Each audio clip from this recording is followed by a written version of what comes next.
சிம்பிளாக ஈஸியாக அதே நேரத்தில் ஹெல்த்தியாக ஒரு ஈவினிங் ஸ்நாக்ஸ் எப்படி செய்கிறதுன்னு பார்ப்போமா?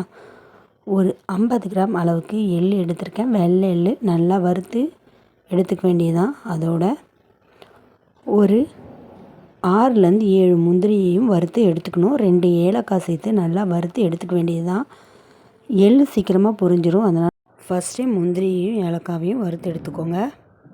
அதை நல்லா ஆற வச்சு எடுத்துக்கோங்க.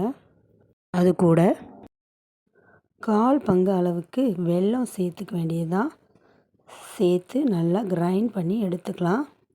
கிரைண்ட் பண்ணி எடுத்து உருண்டையாக பிடிச்சா சுவையான எள் உருண்டை ரெடி. இது ரொம்ப ஹெல்த்தியாகவும் இருக்கும். குழந்தைங்களுக்கு பிடித்த மாதிரி ஈவினிங் ஸ்நாக்ஸாகவும் இருக்கும். இந்த சிம்பிளான ஸ்நாக்ஸை நீங்களும் செஞ்சு பார்த்துட்டு எப்படி இருந்துச்சுன்னு மறக்காமல் கமெண்ட் பாக்ஸில் கமெண்ட் பண்ணிவிடுங்க.